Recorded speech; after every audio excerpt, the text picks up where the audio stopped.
À l'heure où les grandes affaires criminelles envahissent la fiction, Xavier Dupont de Ligonnès, Jacqueline Sauvage, Patrick Diz. Et bientôt les affaires Villemain et Fourniret, les faits divers en mode documentaire tiennent la rampe. Des chaînes vont jusqu'à en concevoir avant même les jugements. En marge du procès de Jonathan Daval, BFM TV a diffusé en novembre 4 volets sur cette affaire et ainsi rassemblé 1,1 million de téléspectateurs. Comment expliquer un tel succès pour ces drames familiaux et autres crimes crapuleux? Il y a en nous une dimension de masochisme, analyse le psychiatre Michel Lesjoyeux. On aime bien se faire peur et on se rassure en constatant que la vie du voisin est bien pire que la nôtre. Une thèse de catharsis soutenue par l'historien Patrick Evenot, convaincu que de tels programmes permettent de se sentir dans le roman du réel, sans en subir les conséquences. L'iconique responsable du département police-justice de BFM TV Dominique Rizet en est sûr, le sort des victimes rappelle qu'on est mortel. Il y a des personnages fascinants, du mystère, comme au plus ado.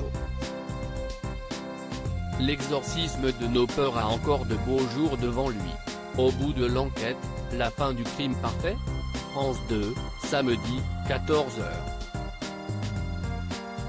Présenté par Marie Drucker, ce nouveau rendez-vous sur les affaires non résolues a pour ambition de révéler les secrets des plus grandes énigmes criminelles. Le criminologue Alain Bauer apportera un éclairage technique, psychologique, historique ou social, pour comprendre les procédés mis en œuvre au cours de l'enquête, ses enjeux et ses répercussions. Premier numéro le 13 février sur la disparition irrésolue en décembre 1986 de Martine Escadella, une secrétaire de 24 ans. L'affaire, close par un non-lieu en 2008, a été relancée en 2016 à la faveur d'un nouveau témoignage. La mythique fait entrer l'accusé. RMC Story, dimanche, 21h05. Audience, 640 000 téléspectateurs. L'émission apparue sur France 2 le 6 juin 2000 a constitué le moule de celle qui allait suivre.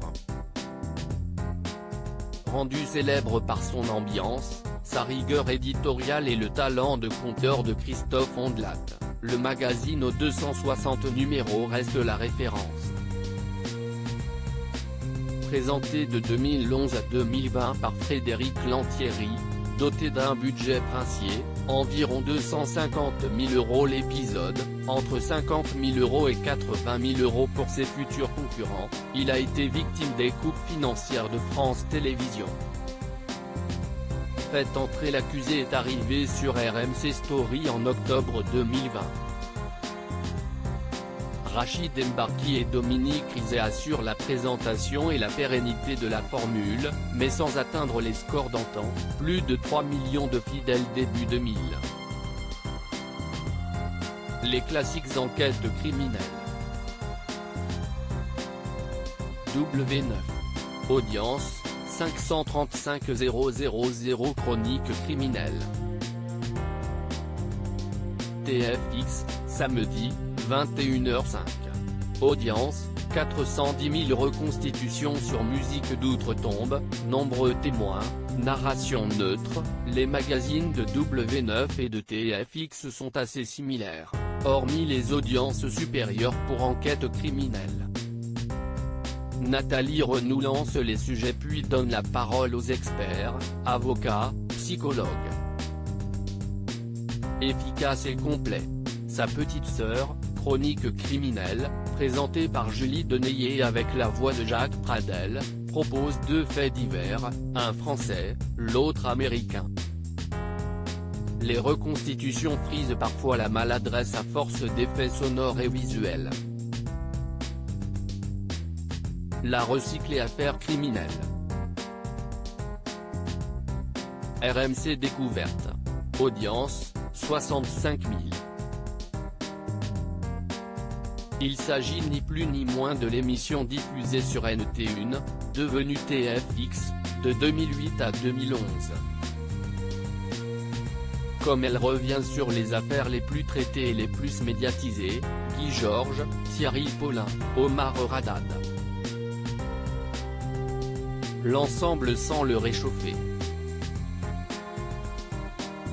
La seule différence est que la voix des commentaires a été changée. Ils ne sont plus assurés par Yves Régnier mais par Manon Roy. La réactivée affaire suivante. BFM TV, dimanche, 13h. Audience, 260 000. Le magazine qui décrypte chaque semaine l'actualité police-justice dixit ses présentateurs, Dominique Rizet et Philippe Gaudin.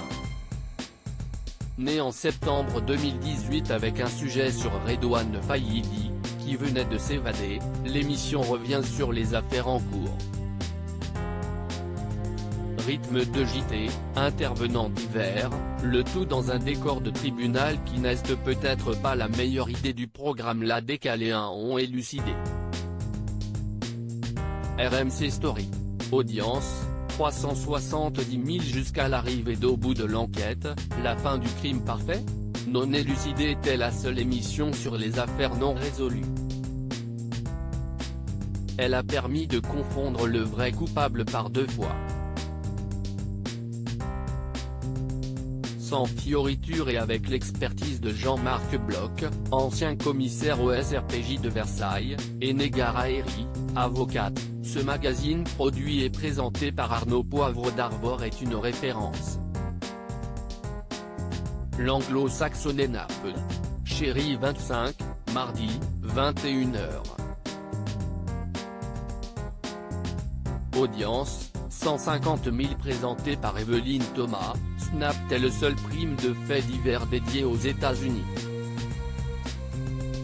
À l'image des programmes d'outre-Atlantique, CIST Concis, riche en témoins, en archives qui font froid dans le dos, scènes de crime, vidéos des auditions de suspects, chose interdite en France. Point addictif comme une bonne vieille série US. Les accrocheux escrimes et faits divers, la quotidienne. Énergie 12, lundi.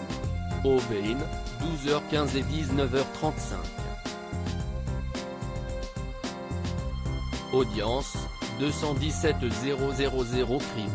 Énergie 12, lundi, 21h05. Audience, 465 000 héritage. Énergie 12, jeudi, 17h35. Audience, 480 000 avec plus d'1 million de fidèles cumulés. Jean-Marc Morandini s'est fait une belle place au soleil du fait divers télé. Ses émissions portent sa griffe, esprit mordant, goût pour le pathos avec l'émotion d'invités en plateau. Si ces rendez-vous du lundi soir n'ont rien révolutionné, celui du jeudi sur les guerres d'héritage est une belle astuce pour mêler faits divers et people.